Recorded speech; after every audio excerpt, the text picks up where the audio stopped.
Oh, we actually have a countdown this time. Nice. Yeah. Yay. I don't know if they saw it. I may have to figure something about that later. But well, welcome back to Films and Fandoms. That was chaotic as per usual. Yes, we had a bit of issue getting some audio connected, but we Yeah, can now. on my end, Sorry. but because explain to the people why, because we're using a new. Yes, we have a new streaming system. So because as part of the, I guess, negotiation for having Perry be able to pay for the StreamYard, he was only able to get it like covered for like high school football season for Seven Mountains Media. So that is why I had to find a new system because the StreamYard we were using, it's like $40, and I do not have that kind of money. So I found a cheaper software that I think works just as fine as StreamYard. And I think it's kind of better because if you look in the top left corner, that is a QR code you can scan. Here, I'll prove it. That's Okay, cool. scan code. See, I have the scanner app on my phone. I scan the QR code. I'm gonna test it Close just that. because we're fuck not. Oh, it actually does. It's awesome. Yep, Sorry, and we're like kids at Christmas right now, like playing with the the new StreamYard. toy. Yes, that is the StreamYard or the Ko-fi where you can purchase or where you can buy a coffee to help us support the podcast because running this ain't cheap. And while I am fortunate to have a job where I'm able to pay the bills, yeah, someone scanned the QR code. Oh, that would be because it was two of us. Us two scanned it. So I actually get notified. I did not know that. So thank you for doing that, Yeah, Lex, because I just want. learning. I just want to, but it actually would work. 'Cause sometimes my phone hates Yeah. freaking QR codes. But But yeah, um, yeah. So and okay, so here's a little kind of. Can we just do like a little like shit talk for a little bit, just for just sure, sure, like sure, a few minutes? sure, sure. Um, so the reason why I have that new cup is because It's been it's not my damn fault. It's oh not my damn fault. what happened? My okay, so I have this cart that I set my bag and my drink on. Hmm. So my boss was trying to put a paper of like an event or whatever. We had an additional like reservation, and we'll have like papers of like when the time is and all that stuff. And she was moving some of the stuff around, and so she moved the cart, but my cup was too close to the wall, and it fell. And thank God it was empty. There was nothing in it, and it just cracked like No. all the way down, and it split. Hold Uh, on, I'll show you what happened real quick. I just have to oh, show do you you this. still This is have the so old one? yeah, I still have the old one. So while she's getting that, uh, I do want to thank our sponsor, Nefco.org, for encouraging me to do this podcast and for helping me out with Okay, everything. so completely Oh, freaking yep, broke. yep, I see. Yeah, because it fell off the tape off of the counter thing. But I mean, I could probably fix it with some glue, which that's what I'm gonna try to do tomorrow. Get me like some E6000 or something. But that's why I have that blue cup because. And she said that she's gonna go to when she gets paid on Thursday. She's gonna go to Hobby Lobby and get me another one. Oh, She's gonna buy me another cup. I go, Christy, you don't have to. oh, I it was have an to. accident. She goes, but I broke your cup So I'm going to replace it. Aw, that's sweet though that she's off. Jokes on her, I already replaced it, but I like the taller cup. So I can have that as my designated work cup. Yeah, I can keep it in my locker yeah. for coffee or whatever. But yeah, Uh, she broke my cup, Oh no. All right, and I so laughed, kind of like I did with this episode. I laughed so hard I yes, almost cried. yes. Speaking of this episode, so we are back. We're gonna be Shenanigans. talking. Yes, we are gonna be talking season 2, episode 15, the season 2 finale, the Maltese Falcon job. Yay. So I guess without further ado, wait, if I do that, it's gonna, yep, never mind. Nope, we're not doing that. So I was gonna do a show comments thing on the chat, but we're not gonna do that. So, the Maltese Falcon job. So, a bit of a summary before we get into this episode. With both the FBI and Interpol on their heels, Nick keeps the con going to take down the corrupt mayor involved in the shooting of Nano. The director for this episode is once again our good buddy and good pal, Mr. Dean Devlin. And you know it's gonna be good if he's behind the helm. And we have as our writers for this episode, we have John Rogers and Chris Downey. So we got the classic trio. And typically, season premieres and season finales, it's usually them three all together. So let's get started. So we really start hot with this episode, as literally the first shot is just the team race. I think going race. It's like an overhead shot of the team like driving. You hear like a news report saying, or not a news report. It's like like the walkie talk Yeah. where they're saying what happened and all that. So they're running on the Basically, to me, it sounds like it's like a police driving on. scanner or something. It sounds like a police scanner. Yeah, Like and you what can hear it, and then so we know this is like after the last episode of like the final scene. this Basically, is the it shit kind of spreading. yeah, Shit spreading. literally. Last episode we talked about was the Hit the fuse fan. being. It was the fuse being lit. This is the bomb going off, And spreading the shit everywhere. pretty much. Yeah, so they kind of pull up under a bridge. And of course, they all get out, and Elliot's like, the mayor's a federal witness. Federal? Like, he's insta, like, pissed off. But he looks so cute when he's grumpy. He is. Don't tell Christian Kane that, or he'd beat my ass. I might have done that on Twitter. I'm like, Elliot's cute when he's grumpy, and I tagged him in it like a couple months ago on another. It was it was the season 1 finale. I did that, and I go, Elliot's cute when he's grumpy. He didn't even say anything, No, but you but know, like there's a he supernatural convention he's going to be at, I think, June. he saw my dumbassery on Twitter. And like he liked it but didn't say anything. Uh, But yeah, he knows that I like when Ellie gets mad because it's like Yeah. somebody's about to get their ass kicked. And oh, it's gonna yeah. be awesome. It's gonna be beautiful. And in this case, right now, it's looking like Nate's the one getting his ass beat. I mean, to be honest, he kind of deserves it. You know what? We're going to be talking about that as we go along.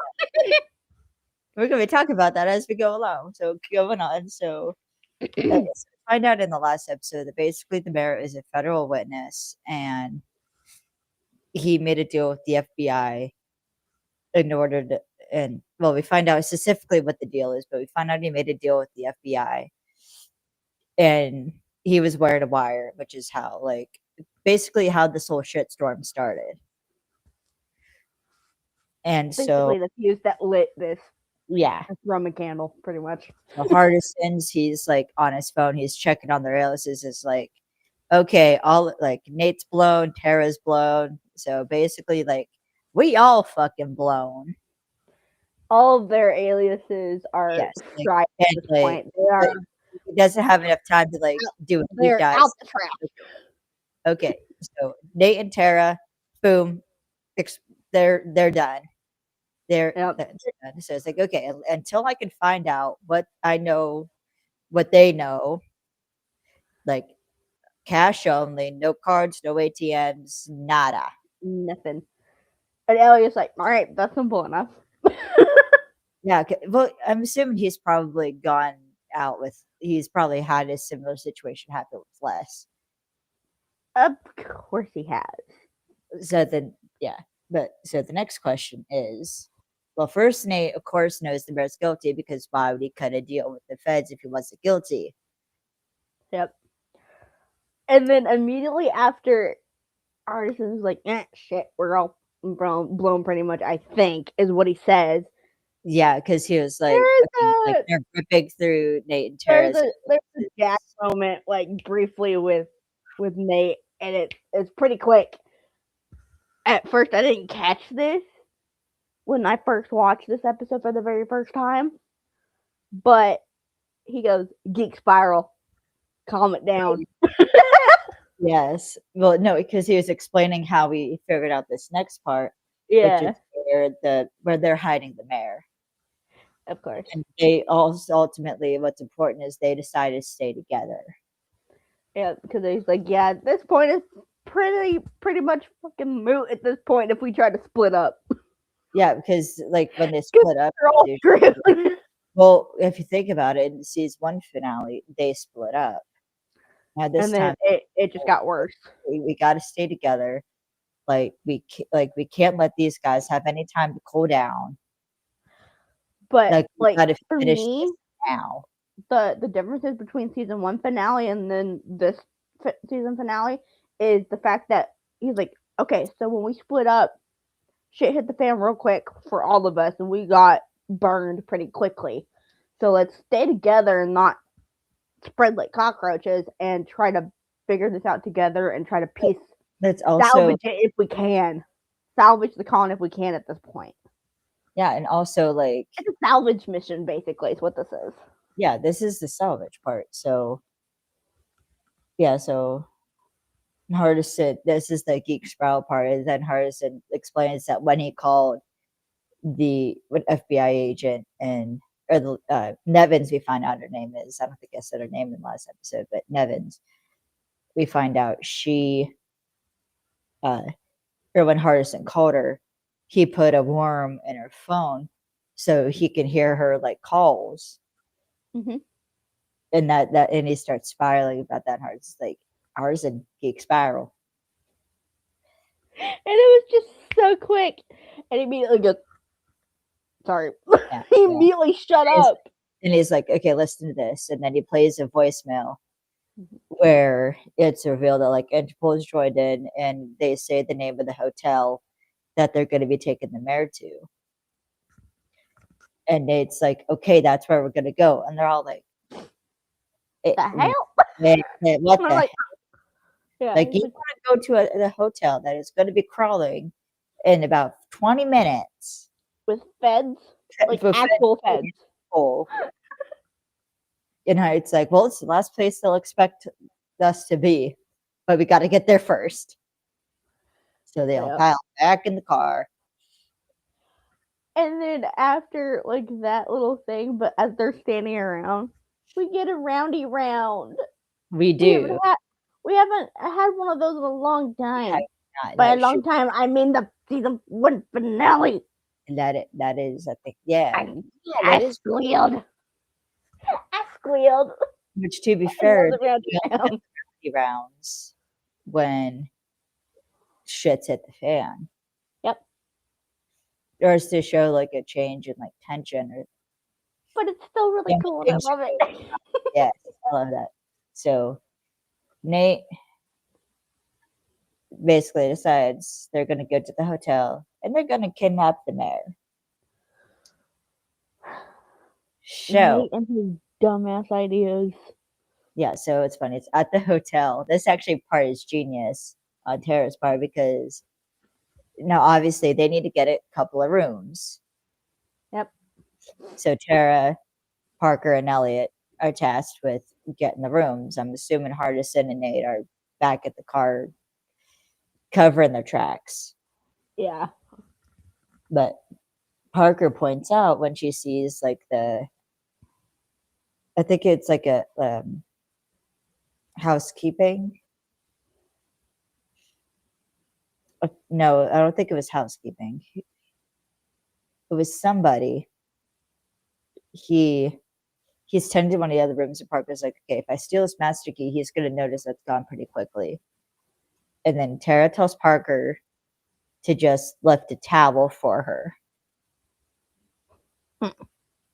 So Tara, when he's not paying attention, she like goes up to like the room they want. She's wrapped in the towel, no clothes on underneath.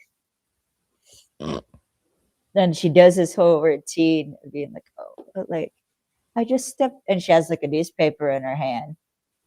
She's like, oh, like I'm sorry, like I was trying to like get the paper and the door shut on me, and I went to go find a house phone, but you guys don't have those anymore. And then what does Tara do? Drops the towel. And what's funny, Parker and Elliot just look at each other.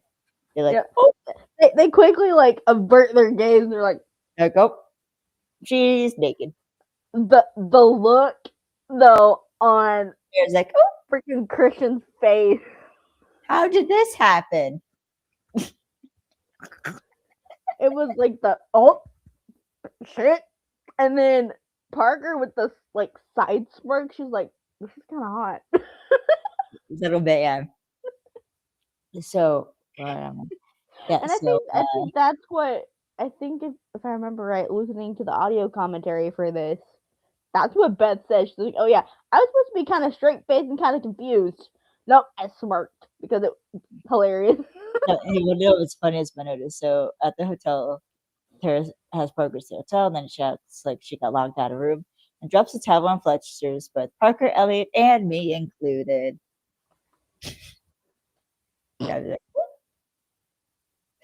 Yeah, so they all like gather in the room, and Tara has the towel around her, and it just looks like, what the hell? And then Tara runs into the bathroom to put her clothes back on. And Nate's like, and you want to know what happened? And Parker's like, she was naked. she is holding on for dear life to that towel. And she runs away. I giggled. This was too funny. Yeah. So I just realized that I'm not gonna say it. Nope. I ain't saying it until we get to that part. so basically, so Nate, so they're Hardison and Parker, they sit on the bed. Hardison's got on his laptop. He's hacked into the hotel. He's made it seem like they've been there a week and they're good for another week. And they use the card of the last guy who stayed in the room. He apparently just like did not purchase anything but adult movies. And what's funny is the name of the movie they mentioned is Indie Pants Day, which is a cheeky nod to Dean Devlin. Dean Devlin, Yeah. produced Independence Day, the movie, the actual movie. Independence Day. And then, of course, Nate starts drinking again. Of course. So, and he just tells her, But so what's funny is just a little like $2 bottles of like baby booze, and it's hilarious. Yeah, so Yeah, Nate basically is like, Hardison, like, I want you to get background on the mayor and all of his business associates, like anything with guns. And Hardison just looks at him like, are you fucking serious right now? Like, I'll get Dig Dug and Super Mario on that. Or something along that line. Basically, it's like, you want me to get background on a hotel TV. And for some reason, Hardison starts playing the porno. He actually And he accidentally clicks the button and it starts playing. I think Parker's just looking like, what? But yeah, and then like immediately like so they're And talking they'll just and walk away. it starts playing and her eyes immediately go towards the TV and she just what is going on? I don't understand. That's the side Oh, effect of Parker being probably both autistic and asexual. it's cute though. Like he's like It a confused puppy and it's so cute. I love it. Yeah, it is. And Holly, it's like, yeah, I'm gonna get some keys made, make sure I can charge stuff to the room. Yeah, so and Nate's in the lobby. He finds the mayor and Sterling. So Hars it's Turning. like Elliot Parker, like maybe outside, Hardis and Tara stay in the room. And they're like, Hardis is like, what? Like, what's going on? And all Nate says is Sterling. Yep. Just that one word. Yeah, so then Sterling has a chat with Nevins, and as like the mayor just drinks all the time, drinks like bottles of vodka. What's tough? Sorry, I have to say it with the Russian accent for some reason. Vodka. Mhm. No. So I'm not sorry. So there's a new hockey, a gay hockey romance cup that just was on. That's on HBO, and one of the guys is Russian, and there's a steamy scene where he tells the other boy, well, no, the other man, that he's gonna get vodka as his reward for after, because he asked for vodka to like loosen his nerves. Nope, vodka's, and it's like, oh, moving on. That show is very spicy. Okay, that show is very spicy. I'm not seeing it. I've seen clips. No, whatever. Moving on. So yeah, so Sterling tells Nevins also about Nate and the crew.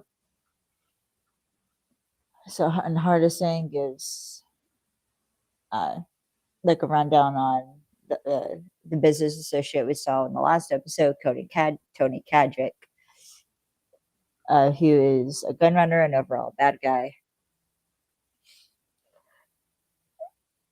And May figures that Culpepper is basically uh, embezzling funds in order to let Kadrick bring his guns in and out of the state using the Bellbridge port. And of course, Nate then tells him to not worry about Sterling, which of course everyone's worried about. And Nate's like you got something to say now that it's finally says what they should have said way back in episode 5. Personally, he should have said this way back in episode 5 before Nate started drinking. And Sophie left. He was like, I think, Nate, that you've been talking about, taking on the triads, Russians, Maggie's boyfriend, huh? How did that work out? And he's like, you got a taste of taking this mare down and you're not going to stop. And of course, Nate kind of scared the bitch. He was like, well, if you don't, like, you can walk away. And now it's like, no, I'm not going to walk away. Like, it's my job to have your back, and Nate, I'm gonna do it all the way down. But you got to do your job. And then that Parker hits the emotional punch this time, be like, be Nathan Ford. Like, be the guy we came back for. That made me cry a little bit. Which, if you think about it, so Elliot, we've always seen this every time Nate's gone out of control. Elliot is the one who calls him out on his shit. And it's Sophie who nails the point home. Yeah. Which also this shows Parker's growth this season. Is it's Parker who steps up to hit the emotional nail, like Sophie does.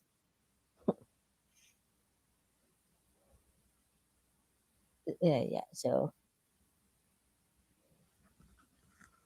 and of course, Nate's like, like, I just want to find out, like, why a good, like, cop got hurt. Like, is that, like, enough? And of course, they all, like, are kind of looking, and they all agree. And Nate figures out his Kajic who pulled the trigger on the hit on Banana. So Hardison, with a smirk on his face, says, well, how do you propose we do that? Because now Nate wants to figure out a way to get Kajic. And Nate says, let's go steal a mare. So you get a cut of Hardison and Nate leaving, or no, Hardison and Elliot leaving. And Elliot's still bugged by the Maltese Falcon paper, which is literally just a sheet of paper that has Maltese Falcon written on it. So they kidnap the mayor by having Parker act as the maid to give Paul Pepper drugged bottles of vodka, causing him to pass out. Nate still Sterling by pressing every single floor button so the elevator stops at every floor before getting to the one they want him on. But Elliot pushes like a cart through. And of course, Sterling notices it, but doesn't say anything. He just keeps walking. And then he walks inside the room. He comes back out and is like, what was your name again? Like, Bob? Has anyone come in and out, Bob? Yes, that's the agent's name, Bob. Is like, anyone coming in and out of here, Bob? No. And Sterling's like, well, then does someone mind telling me where the hell the mayor is? I like how it goes from calm to immediate chaos. But you want to know what it sounded like? Crowley. Yeah. They burnt down my house. They ate my tailor! I'm crying now. Oh my god. So. And props to Mark. Yes, for being able to do that. We love you, Mark. No, this was before Crowley. Yeah, this is technically this is like it links because same actor, different character. Hold same on, vocal this first stuff. Oh, no, hold on, Mark. Shit. Damn it. Fuck. Sorry, my foot. Kind of fell asleep.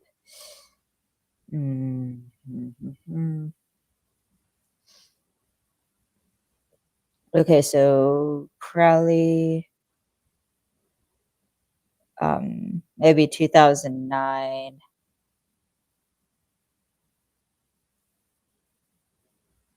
So he was on Supernatural in 2009. This episode takes place in 2010. So technically, Hey, we got Crowley first and then well, technically he started playing Sterling in 2008. yep, So technically Sterling came before Crowley, but that yep, particular line was after Crowley. yep. But like the vocal inflection of like how he said it, all I hear is It's Crowley. Crowley. No, it was Crowley. I couldn't stop laughing. Yeah, so now so the mayor like he like drinks the bottle, kind it drops, glass breaks. He falls onto the bed. So Parker goes into the connecting room where the mayor was, and they move into the other room and set it up just like they left. In order, or so they set the room up as like it was before. So, and while Sterling chases the red herring, which was Elliot, pushing a big old suitcase into a taxi. And so Nate and Harrison, with a little help of Elliot and Parker flung over his shoulder, scare the shit.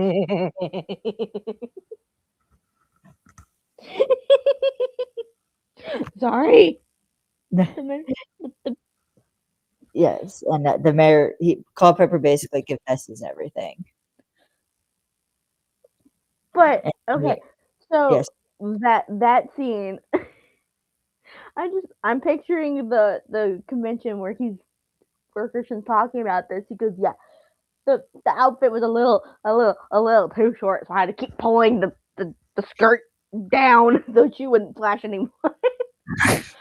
uh, you know what? We love a respectful gentleman. I was like, that's the southern gentleman coming out in you, sir, and I appreciate it. But Mhm. I just remember in that because like somebody had asked a question about like why did he do that? It's like, well, because I didn't want her to accidentally flash anybody. I wanted her to feel comfortable and stuff because she's flung over my shoulder. And Beth just looks at him as he's talking about this, and he just goes beet red, and she just pokes him, and he just busts out laughing. That was me watching that scene again. I was cracking up.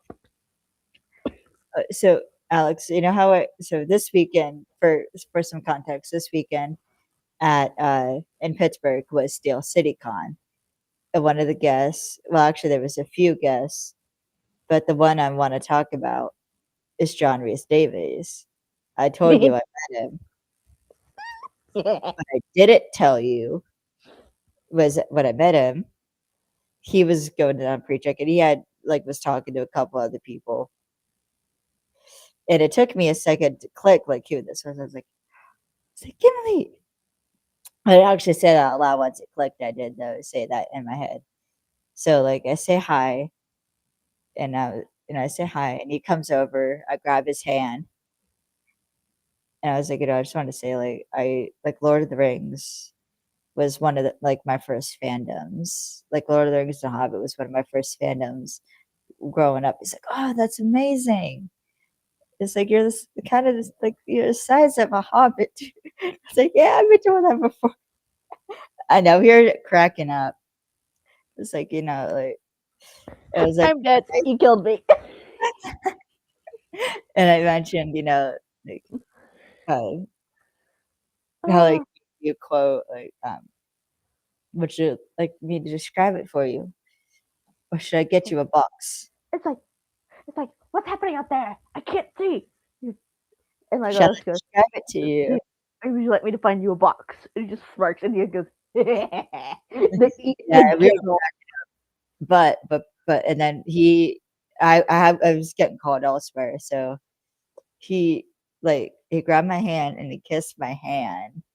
Oh, I was blushing like fucking crazy. I ain't gonna lie.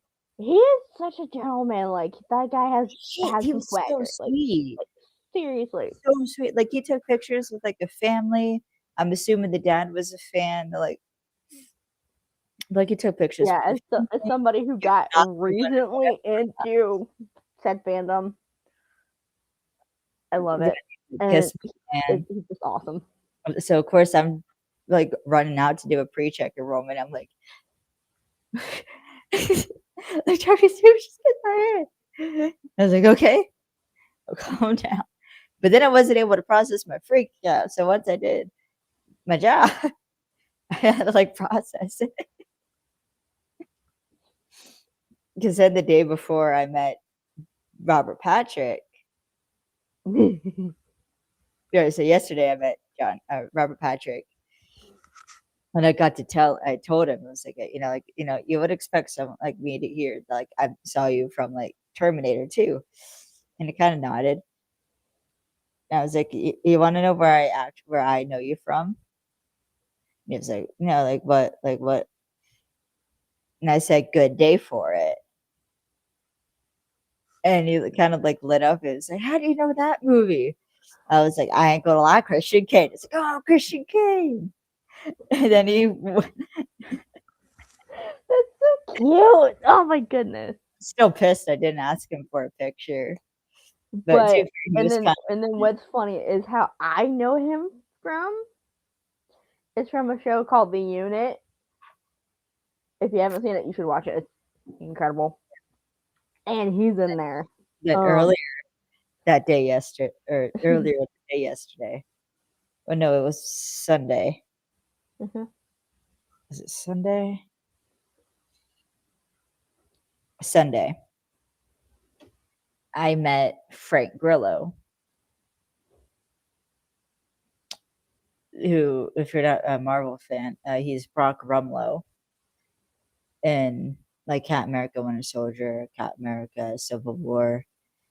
He's also in Peacemaker as Rick Flag Sr. and in the Superman movie as Rick Flag Sr. So he's one of the people basically escorting Superman. Nice. If you know what scene I'm talking about, Lex. Yes, I do. He actually is a main character, but yeah, he was really sweet. I brought him to my lane, got him verified, and I said, like I didn't want to like draw too much attention to you, but I just wanted to say, I'm a fan. He's like, oh really? It's like, yeah, like I love you in Captain America: Winter Soldier. And he was like, would you like a picture? I was like, I froze. He was like, can I? Oh. And he was like, yeah. And I'm like hand shaking as I'm trying to grab my phone. I recognize the face. Yes, I recognize his face. Yes. Gentlemen. And then I said when I was But saying, I the was fact that he asked you, like, do you want a picture? yeah. I was like, I was like, can I give you a hug? Like, thank you. And I gave him a hug. It was like so sweet. That's like that's like when I met the opening band for one of my favorite bands of all time, Three Doors Down. I was standing in line and I was so fucking nervous. I was literally bouncing up and down with excitement, but I was also shaking. Yeah. I was so scared. They were right there in front of me. Like, and then the two ladies in front of me, they were older. They were fans of them. They knew who they were. And they said, you know what, we're going to let this young lady go first because she's been like really excited to meet you. And they pushed me forward. And as soon as they did that, I lock eyes with Brian. And he just smirks and looks down at me. And I immediately went beet red. I couldn't think. Yeah. And I was like, y'all have a new fan. And he goes, oh, really, honey? I go, yeah. Yes, sir. And the guy that's sitting next to him, he was in a band that I love. I geeked out over him, and he's Australian. The accent was sexier in person. I died. Of course. But I was like, I had never heard of y'all before, and y'all have a new fan. And My Country came out so bad. It was awkward. Yeah. But then the coolest thing was that I actually went back to them. I had like forgotten my CD. I wanted them to sign something else, and But yeah, that was one of the coolest moments of my life. Like 100% like coolest moment. Yeah. What was Um, nice about the like me meeting Frank Grillo was but it yeah, was it's like if you meet like a singer or whatever, pretty. um, or even an actor for that matter, which was really really cool. But I still vividly like, and I even messaged Brian afterwards and like a few years later, for songwriting advice actually, nonetheless. And I go, "Do you happen to remember me?" He goes, "Of course, honey, I do." And I'm still not over that. But the fact that he locked eyes with me, and then when we went and I got the picture with him and Ben, their band Elvis Monroe. He pulled me into his side, and my face was right up against his leather jacket, and he smelled so good. But I was shaking. My hands were shaking as I put my hands around them, and I was freaking out so bad. You could see it in the picture. I'll have No, to send you a screenshot of it. It's ridiculous, but that's the one person that like I've met yeah, band wise that's famous. yeah. But yeah, But when one I of these days I'm gonna meet an actor, and I'm probably gonna make a fool of myself. But I don't give it. I don't care.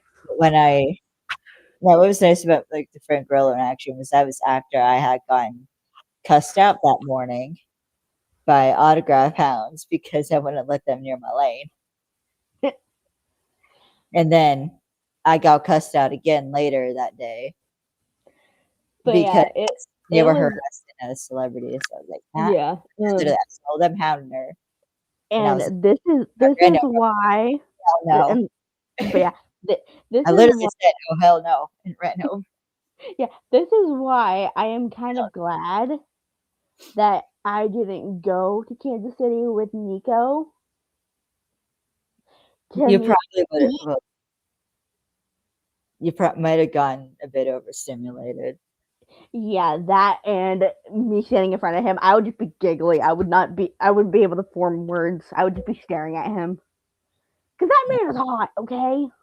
no, yeah, Like for real. yes. I And, can't. but what was not funny, but kind of funny was then yesterday morning, before I even showed up, autograph hounds were there. And I found out when I got there that apparently one of my coworkers had to call the cops on the autograph hounds because Robert Edlin, Freddy Krueger himself, was going through one of the lanes and they were trying to use our lane in order to like go harass him. So my manager came over and was like, "Hey, we're not doing that. Like out of my lane, we're not doing that." And then one of them like cussed him out and said, "Well, how about we take it outside?" But And yes, it was like this picture. I don't you can't really see it, but it's of Skeet and like when yeah, my boyfriend was like, "I'm gonna try to get you like a picture of me and him like side by side, so or whatever, or like get a video or something for you if I can." And he said that he couldn't because his Skeet security said that just a picture or autograph, and he that's why he said back in March mhm. that I don't have your birthday gift yet. It made sense now because he was going to go to that convention and get Mesquite autograph. Yeah. And you bet you I have it framed and it's in my cabinet right now. I But would try my damnedest to get you a good birthday gift for March. I don't know how I'm gonna be able to pull it off, I mean, but you got me the freaking Eric Winter birthday message last if year. I manage to pull I'm off still not over that.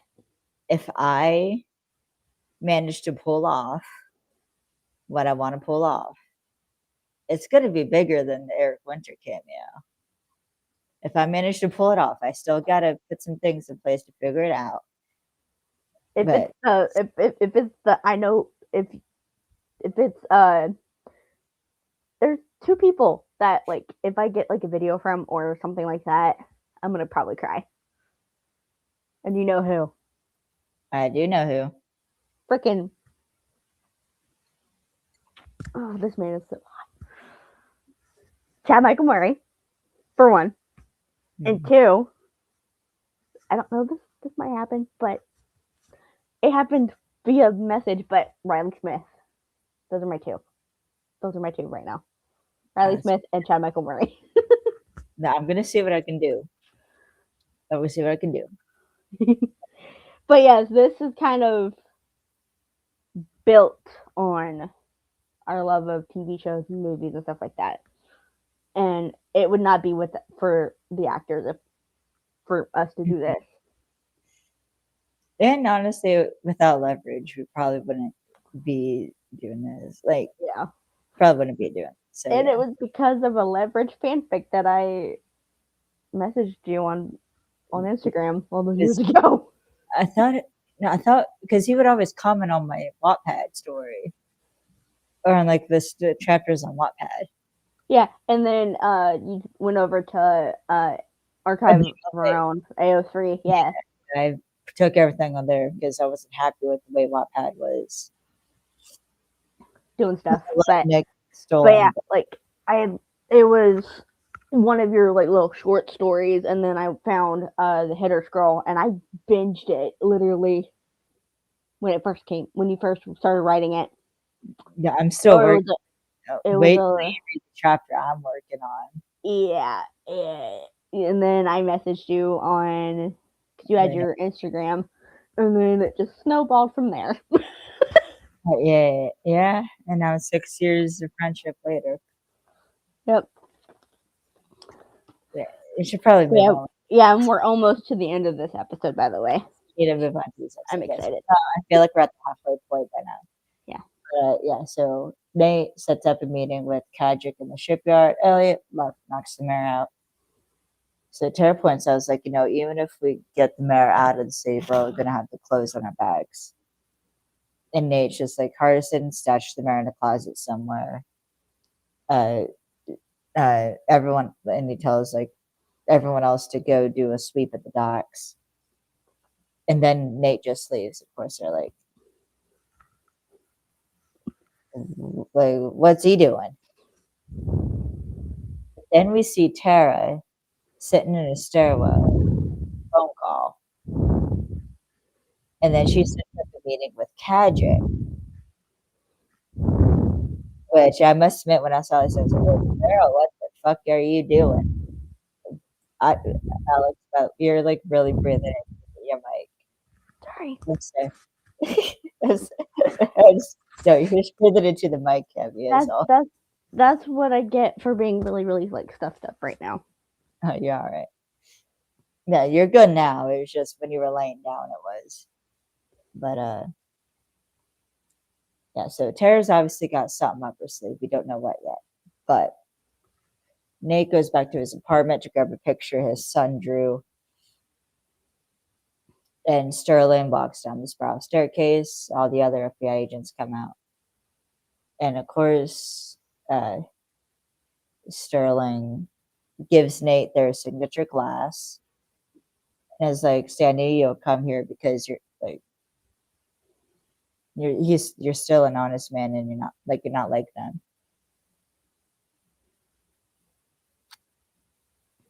Sterling also reveals he has stuff from the team. That reveals he's got stuff on Nate and the team, but not on Kadric. So he offers Nate a deal that he gives Nate a free pass if he is able to help Sterling tie Kadric to the guns and basically throw his team to the wolves. And Nate does take the deal. And then he sits on the couch. Well, later we see that. But Parker and Elliot join Tara at the dock, and Elliot finds the ship by just saying, "Banana's Italian." Because he just starts like, "Banana's Italian." And what's up? And it's like, "Wait up, Sparky." And this is the second time that we get the Sparky nickname for Elliot. Yeah. The first time was in the carnival job. Oh, wait. I thought that was No, was it? the little girl calls him Sparky. That was Petoskey. No, she was Petoskey. He was Sparky. Oh, I remember that because that's one of my favorite episodes. that's season 4. But yeah, so Yep, this is cute. I love it. The little Sparky nickname is. It makes him so mad. It's so cute. yeah, but on so Nay, of course, he calls Sophie up. Sophie's on a helicopter, so she can't really hear him. And Nate's begging for Sophie to come back. He's like, not because the team needs you, because I need you. Like, I fucked up bad. I need you help. I need you here. I need you to tell me what to do. And like, I don't know who I am anymore. And like, I need you to tell me who I am. And it's like, I need you to tell me who I am. And like, you've always been my compass. And he starts saying, he can't say, I love you. And then Sophie just hangs up and she's like, rubbish signal. And Nate just breaks. He breaks a bit. Then he puts his earbud back in and it's like, okay, it's clear. It's like search them around a closet, come back to the apartment. And of course, Heinz is like, Nate, do you got a plan? Of course, he has a plan. And it's like, yeah, one that's gonna take care of everyone. Like he's one, but he says it kind of ominously. Kind of darkly, but it was kind of creepy at the same time. Yeah. So we don't see this plan, but we see Nate sitting on his staircase. Everyone's like gathered at the TV or on the couches. And Howard's like, it's possible. Like as long as like have Elliot's and supplies in 5 hours and hack the shipping system. And they're like, yeah. And also as part of this, they need some cash. And it's like, use my accounts. And they're like, that'll clean you out. And it's like, use them. And of course, Parker and Tara have their own task, which is more possible than whatever Nate has in mind. Nellie points out, I was like, I don't know where Kadjik is. Like, I just know what the guns are. Like, I don't know if Kadjik's going to be there. Nate's like, so we have to lure Kadjik to the guns. That's the plan depends on the ability to tie Kadjik to the guns. So, Nate and Elliot go to walk up to the ship as Hardison's somewhere else. We find out later it's actually the dock, but Hardison's nearby. Informing them that the metal is going to mess with the signal once they get down. And Tara and Parker go into their building, and Elliot, or they're on like the roof. Or no, they're not on the roof yet. But Elliot informs Nate that Vadon is Italian, so he wrote the name in English on the ship. Because the name of the ship is Il Falcon Maltese, or something along them lines. I don't speak Italian. But basically, it's Maltese Falcon written in Italian on the ship. Which is why Banana wrote Maltese Falcon. Probably because his brain automatically translated it in his head. So, Tara and Parker get into their building. They have a Parker in a wheelchair, and Tara is pretending to be her sister, going to see the insurance company up on a higher floor, so they let her go. And of course, so Elliot's also tied his hair back at this point, by the way. And it's very curly because he's sweating, which I I think know. is the best look. I mean, it looks hot either way, but come on, like, and it's not like a full tie back; it's like partially pulled back, and that's one of his iconic looks, by the way. Yeah, Ugh, it's that or the full cane mane true. from last episode with the Or, baseball. or for me, that's the top two, but my number one is I hate to say it, but there was one episode where he had like a man bun. Man, what episode did he have a man bun? Or no, it was when his hair was it was a little bit shorter, but it was pulled back and it looked like a little stubby ponytail, like very short. Oh, That episode, and it kind of looked like a man bun from a far back shot at one point. what? If I find a picture of it, I'll send it to you. I or was that no? Uh, why am I blank? Tap out job. No, tap out job. It wasn't a short, stubby ponytail though. It was like a full blown because he had like the beads. I Hmm. don't know. I know what style you're talking about because Christian Bane had that hairstyle in the that video where him and Riley Smith saying she's got to move, which is personally one of my favorite videos. But moving on. So, what better way to enter a heavily guarded ship by Elliot going, "Ding dong, we're home."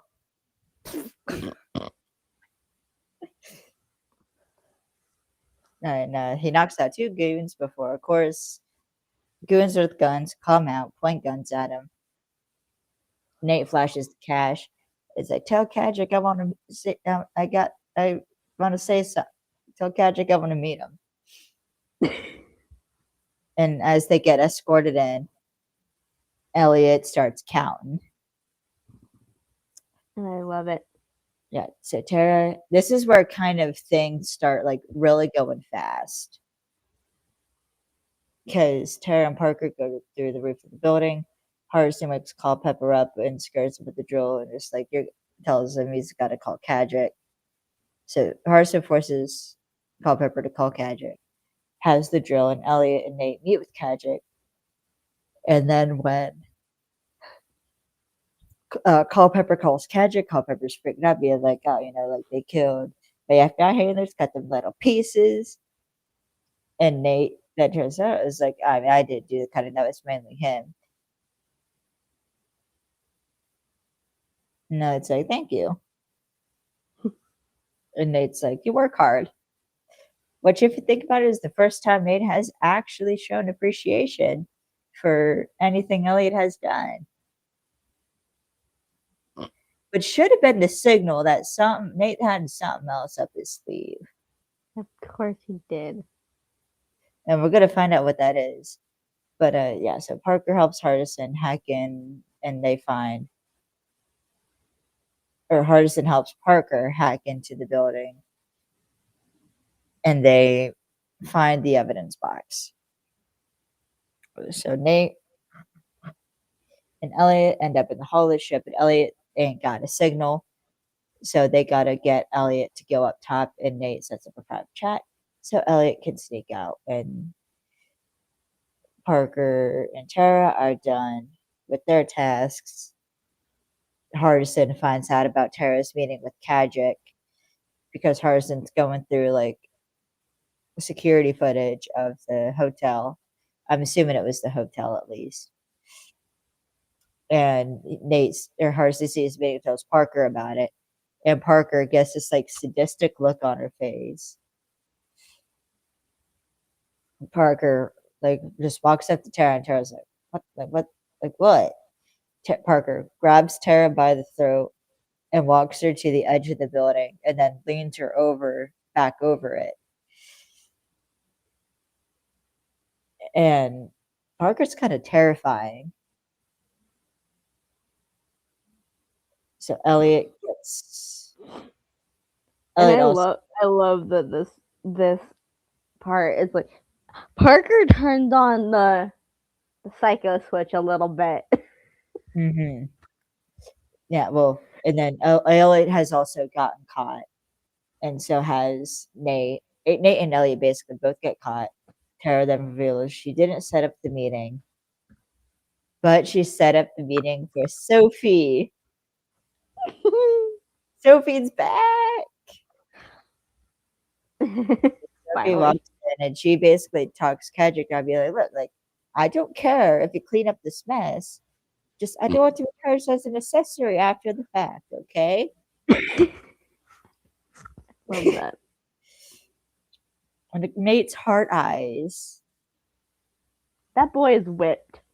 He He is is whipped for Sophie. You can see it all over his face, and I love it. yeah, no, this scene's hot. We have Elliot, he like is about to get escorted like one up high, like a floor higher. Yep. And then he just freezes. They start shoving him. And he kind of growls a bit. And then he says, 13. And then there's like, what? But Move it. tell me why the little growly thing that he does is like Geralt and the Witcher going. That's what it sounded like to me in my head. Yeah, It's so like, Elliot turns up the whoop ass to like 11. yep. Because by the time he's reached Nate, oh, yeah, basically he's beating the fuck out of everybody and breaks his nails that are holding him, which is hot. I mean, come on. It's Mad Elliot. That man's sexy when he's mad. And sweaty. True. We have issues. We do. Yeah, so basically Tara and Parker are now driving back to the shipyard, and Tara explains that, like, Sophie. So Parker's like, so you're a spy. She's like, not spying necessarily, an early warning system. Sophie told me to call Sophie had me check in. And if she ever thought things were going off the rails, so she's like an early warning system. Yeah. Which is No. She says, if he's ever going off the rails, talking about Nate is like to let her know what's going on with Nate.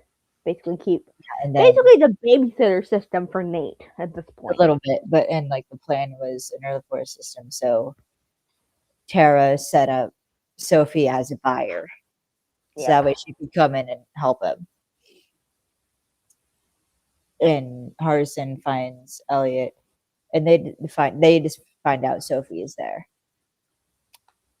And then Culpepper escapes like where they had him, and he's on the docks. And what's funny is it's like Scooby Doo. He's like wah. It's like, oh no, Tony. It's very like Scooby Gang-ish, and I love it. It is a bit Scooby Gang-ish. Immediately runs after the ship. Elliot and Hardison get Nate back. Yeah, when Elliot passes Sophie, he winks. That was so cute. And then he kind of taps her past her shoulder too as he walks by. And what's cute though is Nate is like behind Sophie. She goes leave. It's like, you came.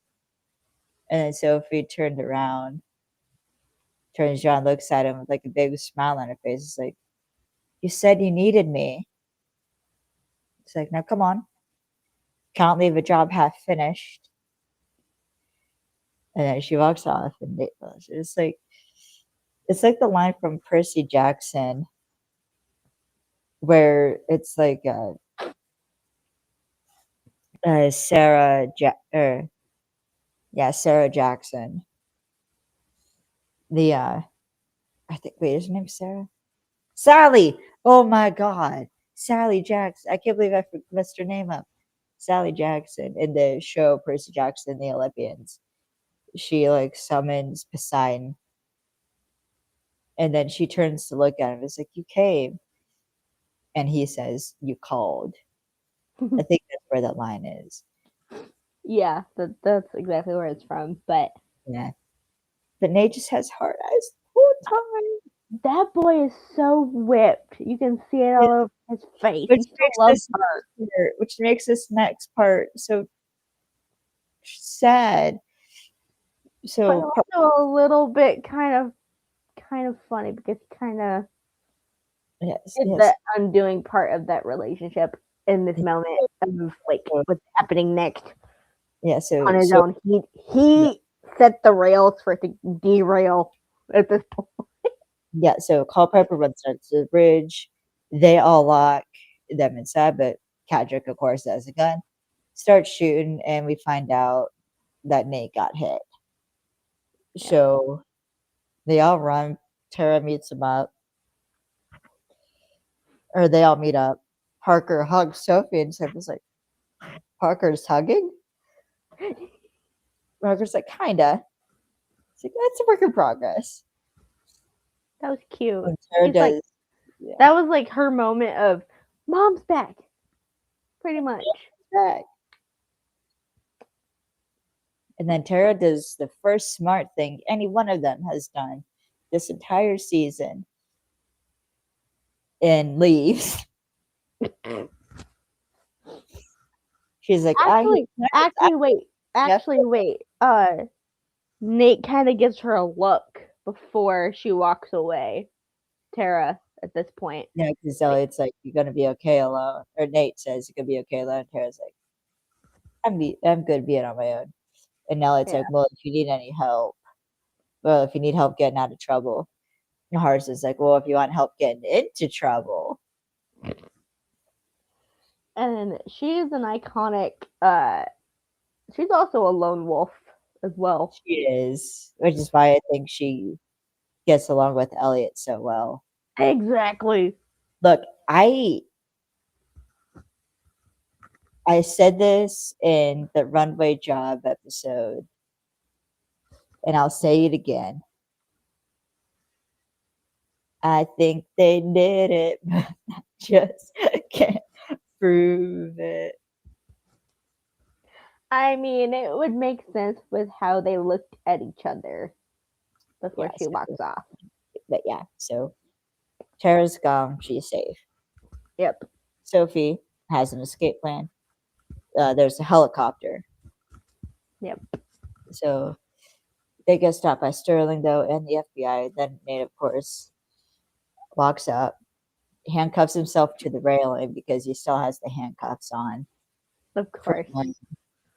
He was handcuffed to a railing. So he handcuffs himself to the railing. And he was like, yeah, we had a deal. And then Nate also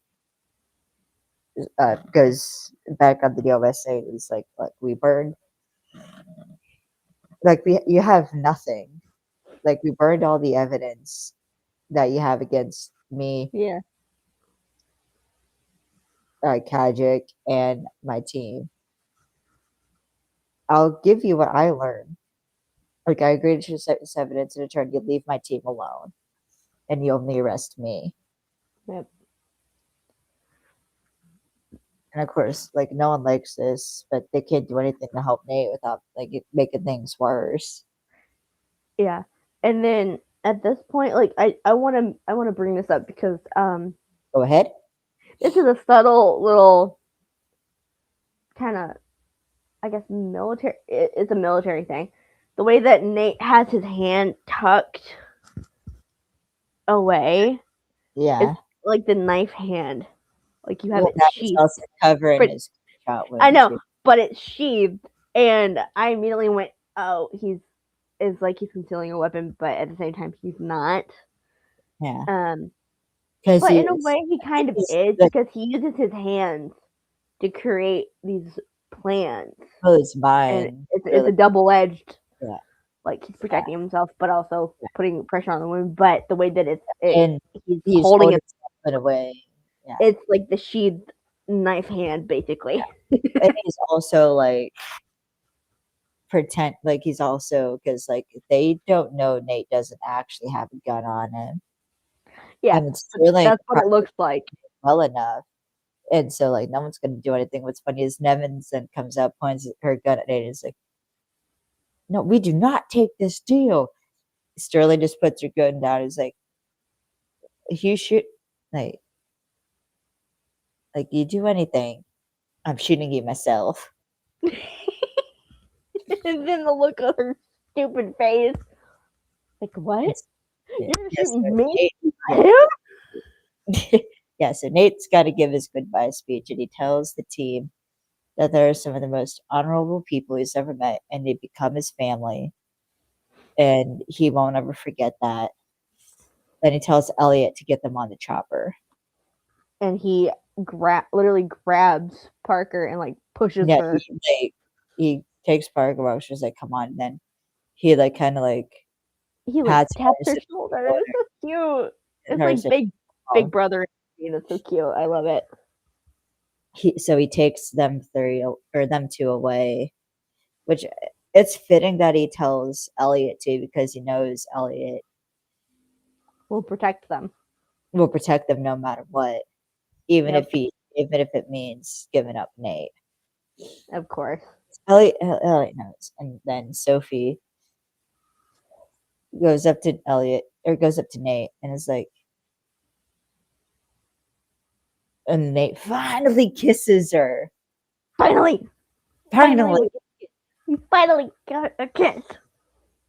it's a And good then kiss too. she ruins it by slapping him. Well, to be fair, he earned every bit of that slap.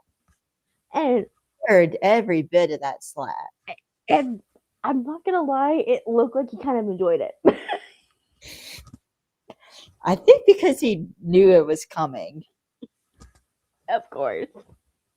And Sophie has like your hands on his chest and is like, "You call me, you tell me you need me, then you go and do this." Yep. But then Sophie goes to get on the chopper. And as everyone, well, Elliot then looks at Sterling and is like, "Watch your back, Sterling." They get into the helicopter, and that's when Nate kind of collapses onto the ground. Reveals the blood on his hand, and Sterling looks over. He's like, "We need an ambulance." And then Agent Bob comes over and is like, "Who the hell is this guy?"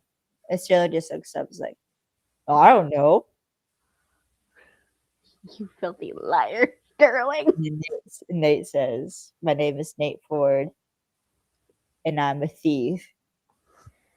And then he just starts laughing. Yep. And then As he just kind of slumps back a little bit too as he's it's laughing. like he won. Yep. And that's just something I read. It's like, see, when Elliot or like the team But that's where he kind of never countered. fully wins against Sterling. Yeah, but that's Sterling kind of where. loses. But that's kind of where Nate kind of contradicts himself because in the beginning of the very first season, he goes, "I'm not a thief." Yeah, this whole thing in the first season, I'm not a thief. But now he's owning up to that moniker of, yeah, Yeah, I am a thief. yeah. And then And they kind of like little smirk on his face, though. He's like, "I don't care that I got caught, but my team's safe. That's all I matters." don't care, I'm dying. Well, He's like, "I'm bleeding out, and I might as well say the truth." and like, I don't care, I'm bleeding out because the woman I love and my team, my We're family safe. are safe. Yep. Like, I don't care what happens to me now. And that is the end of season 2. This was kind of a difficult ending, but it was well worth it. Yes. So some final notes I just want to say. I love the subtlety of this episode when it comes to how like everyone's acting. And I actually really do enjoy the twist that Tara was kind of acting as like an early warning system for Sophie. And the ending, I fully believe, is Nate's apology to the team. Well, it's the start of an apology, actually. It's the start of an apology, yeah. And I think Sterling does respect Nate for what he does, which is why like he stops Nevins from shooting Nate. And honestly, I think this is a really good season 2. This is a good finale because it Yeah. culminates everything from the beginning with Nate struggling with his identity to everyone willing to follow Nate to the end and the risks Nate will take to make sure that doesn't happen, even when it's his own fault.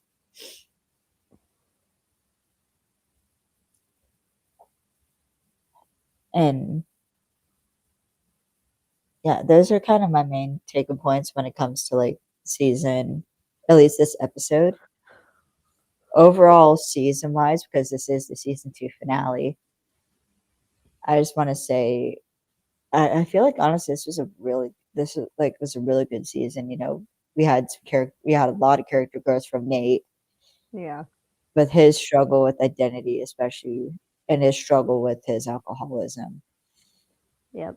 We even I love the way they treated Sophie this season, even with Gina Bellman having to go on maternity leave because it started her or it goes through with her identity journey. And we'll see that keep going on as like this we get into season 3. Uh, I love the addition Tara, as you could like they could have easily made Tara a copycat Sophie, but Tara is completely different from Sophie Yeah. when it comes to She's how more of a. She's more apathetic with how she portrays like going under like with different aliases and everything. Whereas Sophie, her empathy and her emotions are very front forward. and also they have different grifter styles. Exactly. Where Tara's very much kind of Spur of the moment, I guess you could call it. for a moment, she uses her body more than Sophie does. Sophie is more mentally like up here, She's more and calculated. yeah, and then she kind of she reminds me of Neil Caffrey a little bit. Like it's the mind fuckery on her end. Sure, there's a fan fiction like that. But no one would have wrote that fan fiction where like they all. I still need to finish mine. I was gonna write, but now part of me is hoping that Amazon Prime buys the White Collar reboot, Please, mainly because I want a crossover between Leverage and White Collar. please, that'd be awesome. I would giggle. I would love that. Now, if only Amazon Prime will renew freaking season 4, Leverage Redemption, Please. please, Amazon. Yeah, 'cause I also I've never so yeah. So with the Sophie, we have her character arc. Elliot, I think he's about the only one who really doesn't change Well, this season. not like a lot, but they're very like subtle changes. Yeah, Elliot has more of the subtle changes. Like that you- his protectiveness comes out a little bit more. If that yeah, makes sense. yes. Parker has the most growth out of anyone, I think, this season because she like She almost starts expressing went full like kind of she almost let all of that 20 pounds of crazy out at one point. yeah. Hardison, I think this season 2 is kind of where Hardison gets humbled a bit Yep. because we see like Hardison still he's like cocky at the beginning. And He then he gets he kind of humbled yeah, and he kind of pulls back a little bit and is more it's like, reserved okay, later maybe on in the I episode. shouldn't be as cocky as I am about my skills. Yeah. And 'Cause okay, and a little segue, a little side note. reason, but go on. I'm gonna give without us doing the attempt at an Irish accent, I'll give him a B minus for effort on that Yeah. because it needed some tweaking, but it was a pretty Yeah, good like it's- baseline. It was a good baseline for an accent at least. Mhm. I mean, he's better at accents than Christian is actually.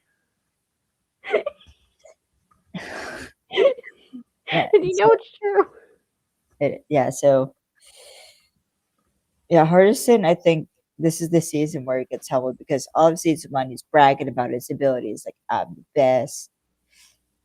Like ain't no one do what I do mentality. Yeah. Season two, he kind of gets put through the ringer with like all he has to do with all these different things. Like he grifts and he discovers it's not he discovers he can't go overboard with the grifting. He has to hack uh he has to hack on the fly without warning. He has to fight against another hacker of equal skill. He has to hack on a TV screen. Now he has all these things that uh, so he has all these challenges that he has to go that he goes through this season, which I think humble him. And yeah, so I'm excited. I'm excited to talk about where this all goes for season 3, but there's something I want to show before we fully end this episode. I think you know what it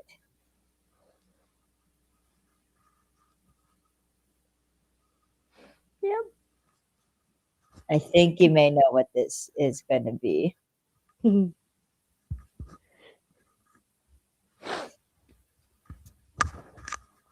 So I find it fitting since we're done with season 2, it is only appropriate to watch the season 2 gag reel. Now this is only a couple minutes or like less than 10 minutes. So I think we'll be okay. But we gotta react to the gag reel. And I'm planning on doing this for 3, 4, 5 and redemption, by the way. Yay. So let's keep going. And the iconic orange soda. Yes.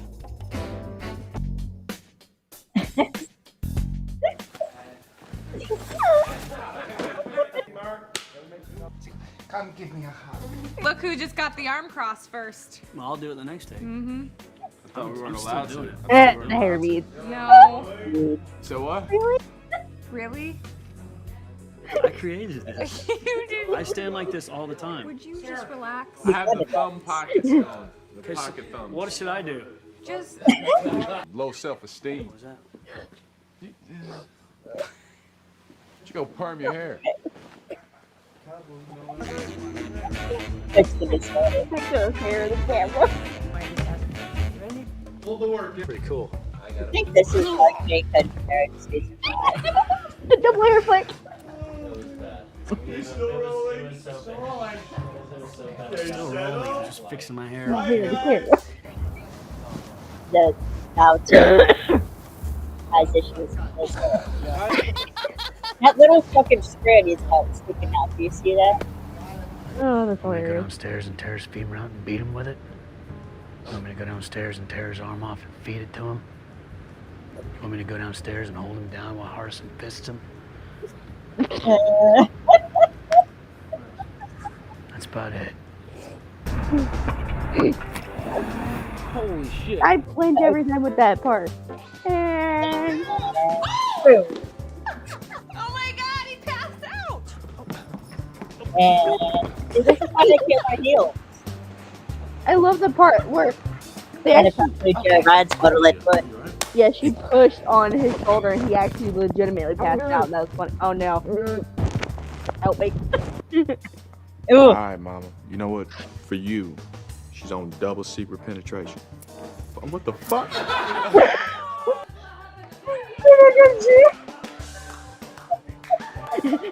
Christian in the background clapping. He's like, yes. I don't think even we could pick up the pieces.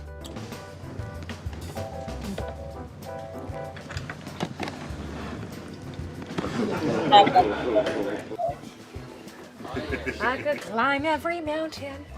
Literature on children's education, my book, The Mulia. Sorry, can we go back to the beginning? All right, everybody, listen up.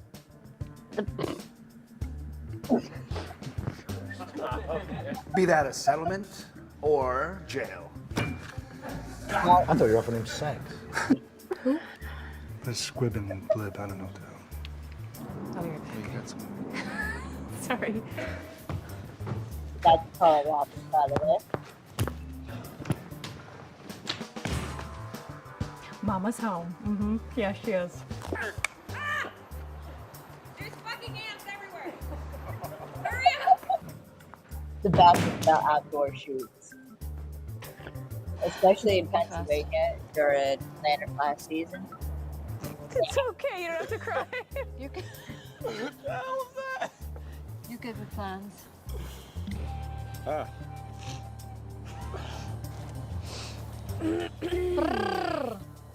Take it one more time.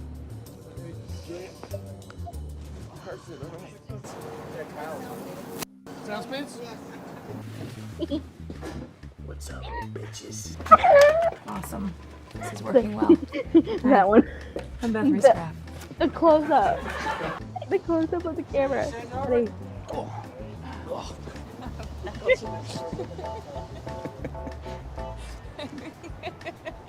We need more boxes. Okay.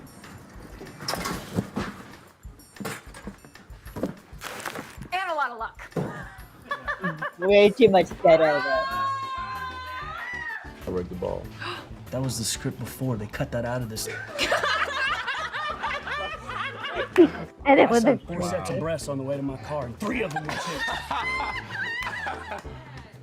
You get that for that.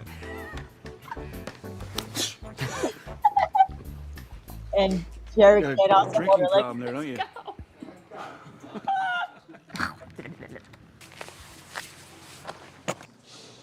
Mr. Ford? Mr. Ford? he just walked off. He's like, Is this something I said? and I think the guy that was talking, I think that was Dean's Well, voice. hold on, wait. It's like, this is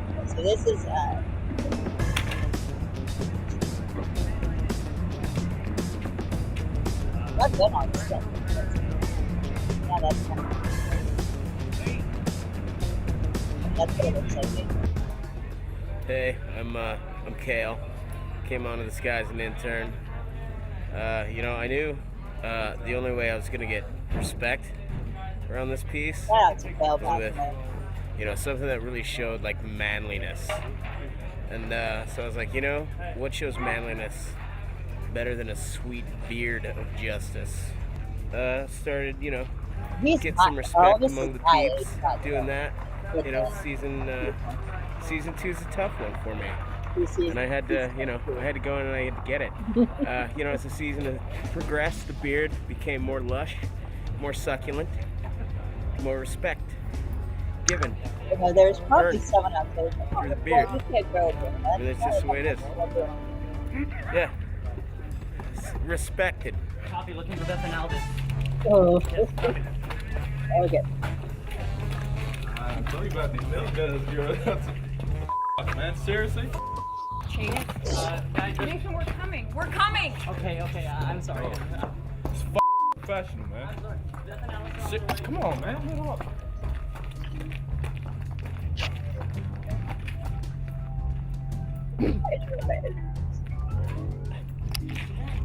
told you they were back there. Why did you say something? You know, listen, dude, you can't be walking around.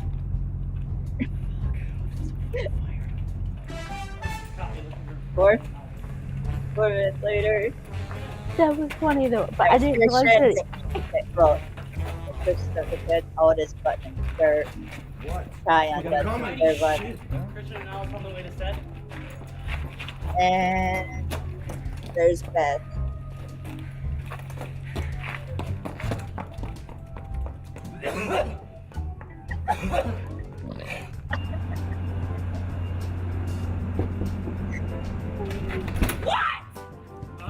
They're ready for you.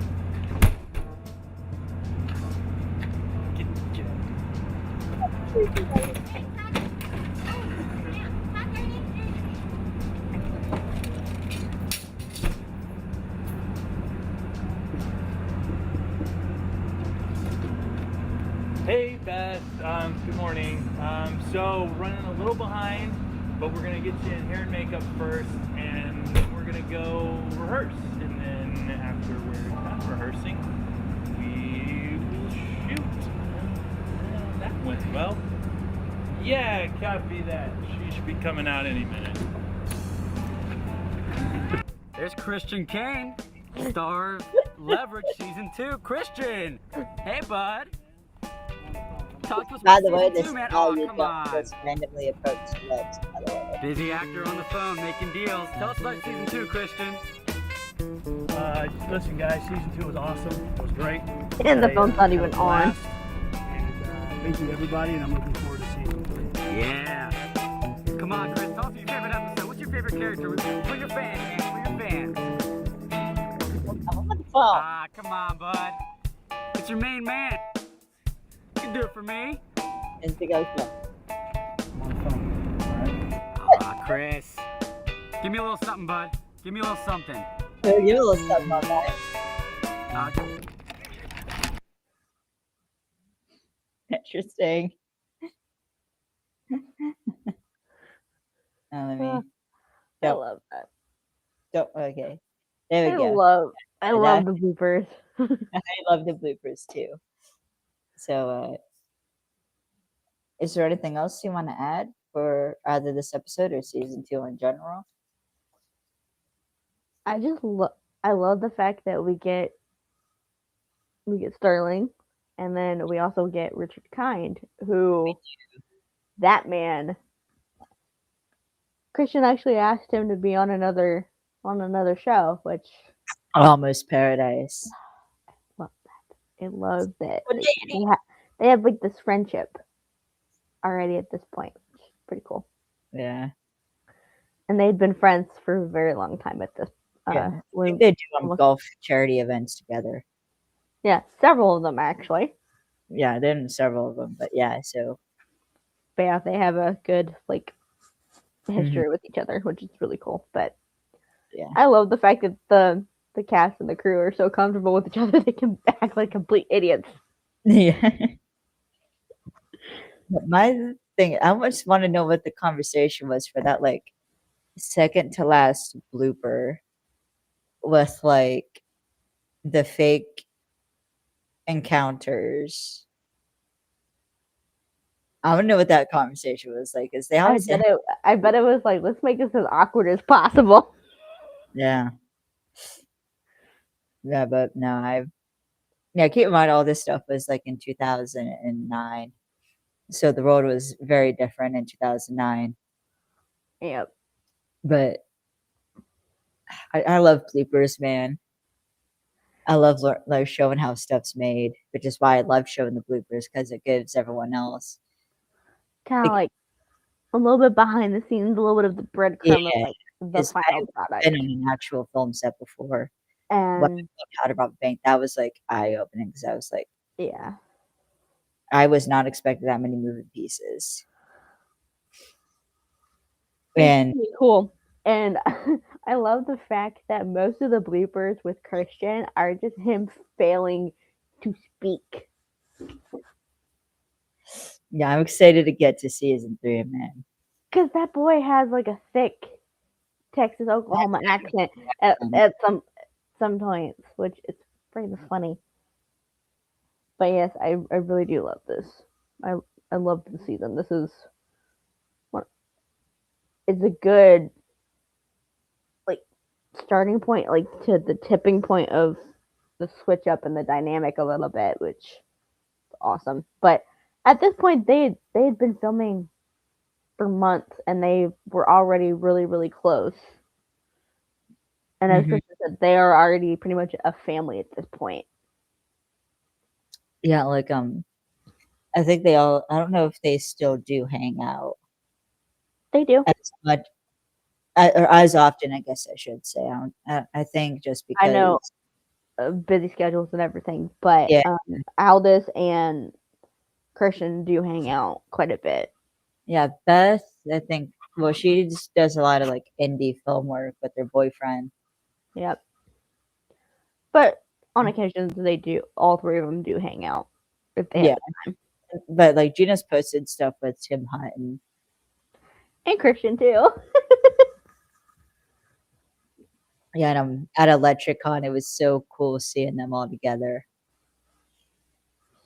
And, like, seeing them all interact in person, and See all the goofiness. I will say this once and I say it again, the moment I do confess, when I first found out about The Librarians: The Next Chapter, and I found out it was gonna be on the CW, I was nervous because I did not trust the CW Yep. after the shit they pulled with Supernatural. And I did not trust them, so I was like, "Oh," like, I wanna watch the show, but I don't wanna, like, support CW. And then it turns out they ended up getting a better deal on TNT. And I'm like, that's where they belong because that's where the librarians first started. Yes, it's like coming back home was what Gene Exactly. described it was like coming back home. And but the moment for me that confirmed that the library was in safe hands was when I saw all the cast interacting together, just sitting in the audience. Because I was like I saw how they interacted, and I was like, "The library is in good hands." Yep. And it was that moment for me that And confirmed, like, they were gonna, like, and nail that's this all. part. Yeah, and that's also kind of what Christian said because he was watching them interact as well, and he's like, And he actually I said that know. during the panel too. Yeah, he's like, I know that the library is in good, capable hands with these folks here because I trust them. And Dean was like, they've got this in the bag or something like that. And one of the fan I questions. actually told all of them when I met them at the fan screening, I was like, "Yeah, like" like, I was nervous at first, but then, like, I saw, like, you guys, and, like, I know the libraries, and, like, after watching the episode, I was like, "You guys nailed it," and, uh, like the library is in safe hands with you guys. And I remember Callum be like, "Thank you, love, like, that really means a lot." And it like anyways.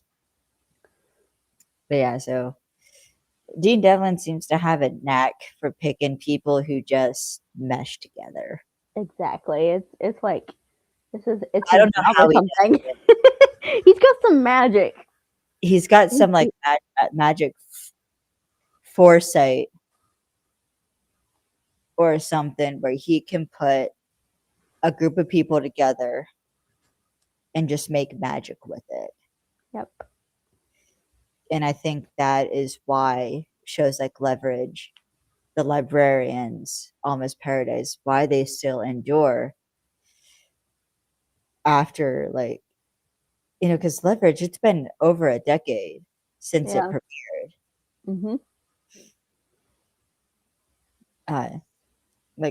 Librarians premiered, let's see, it was 2014. little If over 10 about years 11 years, 12 years years at this point. 10 years ago for, Yeah, over a decade as well. And I mean, there are new fans there discovering are these shows for the first time, yeah, and like, even nowadays, the I still magic, literally the magic is still there. yeah, whether it's, like, this show or, like, The Librarians in the library, like, it's all just magic, and I don't know how exactly Dean managed to figure out this formula, But it works. but and that is what, like, it's comfort TV, and I think he, like, I don't know if he, like, he saw this, like, way back in 2008 when he produced Leverage, where no, 2008 was when the financial crisis hit, and a lot of people were, like, lost hope at that point, and they were like, everyone was struggling, whether it was, like, bills, trying to find work, whatever. People were struggling, and they turned to, like, TV to, like, cope. And what better way to cope with having a show that tells you there are people out there who care about what you're going through. Even if they're going through their own shit, like, they still, like, put in the effort to care about you. And I think that, like, that's why it's successful so long. And that's why I think it was absolutely perfect the specific time they brought back Leverage Redemption. Yep. Because, it was right at the height of COVID. And people You know, needed everyone a lot of people yeah. wanted something entertaining to watch. Yeah, And that also people were extremely extremely disillusioned. And I make it a point, like, when I say this stuff, I make it a point to not try and bring up politics on the podcast, and I have one very good reason for that, and that is because it gets messy, and also that is not what this is about. This is about, like, that's not what this podcast is about. I mean, these shows create family, and that's what this Yes. That's what this is. It's a found family, be it If you want fans. a podcast on politics, go find a podcast that specifically talks about politics. Yeah, this is a found family.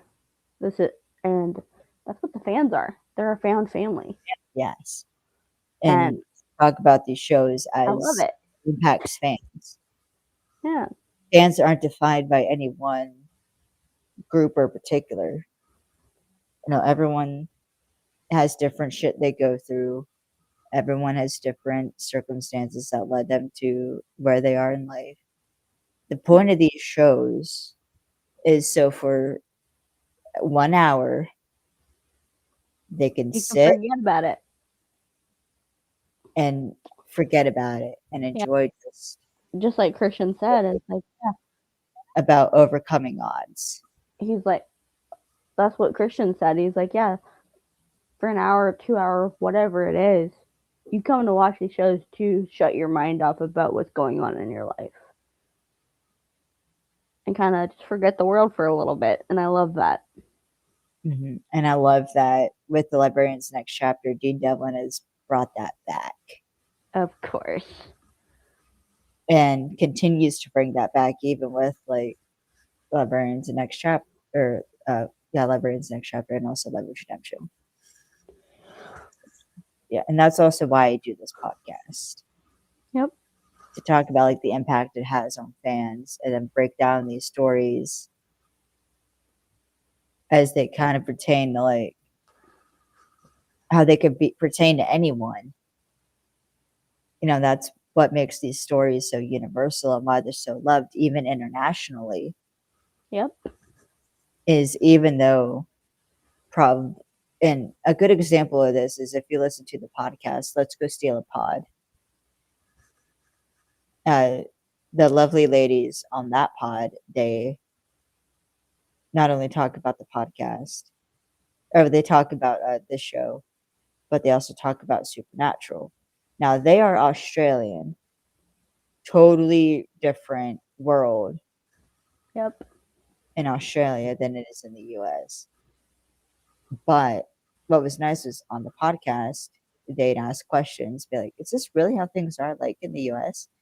And then me and like other like Americans who watched the show went on their Discord and talked about it, being like, yes, this is exactly how like It is. things in the US. Yeah. And that I don't think you can get that kind of transnational Connection. connection. I don't think any other like show has that kind of experience. So that's just why I love this show, man. Me too. That's all what this boils down to. Is I just love this show so much. And the show has gotten me through a lot. And as we kind of start to end out 2025, going into 2026, and like the things I got going on in like my personal life, I still go to these shows that I've loved for 6 years. Like 6.5 years I've loved this show. And for me, it's been 5.5. And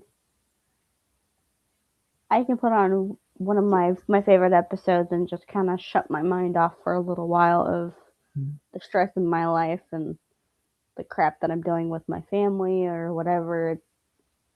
And I can focus on trying to solve the pieces of the puzzle that the team was dealing with. Yeah. I can laugh when they do something stupid, or I can cry when they're hurting. And it's very cathartic, literally, and I love it. Yeah, and it's also cathartic to see like, oh, you like this bad guy that you have personal experience with because you're a middle class citizen gets taken down to the most satisfying way. Hell yeah. It's that cathartic factor that I feel like gets lost in a lot of these TV shows nowadays, and even like streaming shows. Like right now, Stranger Things is back. You have to like analyze you have to just like you can't just shut your mind off and watch Stranger Things. You have to be like tuned in and analyze every little thing. Yep. Or you're gonna miss something. Or you have to put a lot of thought into some of these stories. And that's what I love that's what I love about comfort television. And personally, I still call Dean Devlin the master of the found family. Yep. Because there is no one that does found family like him. All right. So we should probably. Yeah, we should probably wrap up. So first, I want to thank our sponsor, nafco.org. And if you want to buy a coffee on Ko-Fi, you can not only scan this QR code, but you can go on our Ko-Fi, Films and Fandoms. You could go on our Discord. That's our invite code. You could go on our Instagram, FN Fandoms with Kelly and Lex. Our Twitter, FN Fandoms. Facebook or Films and Fandoms. You can go on my website, KayleeSantelacton.com. You could also follow me on Twitter at MissMovieFan_67 and on TikTok at MovieFan_67. Don't worry, I still gotta update all this stuff. But you can follow Alex on Instagram at Alex_the_Alley_Cat. And Twitter at AlexTheAlleyCat and TikTok. Alex the Alley Cat. And you can go support our friends over at My Filmworks on Facebook to see what they've been up to because they got some pretty cool stuff going on right now. And they could use some support. So the next episode, next week, we will begin season 3. Yeah. Which is both of our favorite seasons. I can't wait to get into it. But That was fun. Next episode will be season 3, episode 1, The Jailhouse Job. So we'll see what goes on with that. And we'll go, and then to start next week, we'll be talking about season 3. So thank you guys for watching. And I guess I'll see you guys in the next episode. Wait, Mom, before I go, we have 3 more episodes for 2025. Wow.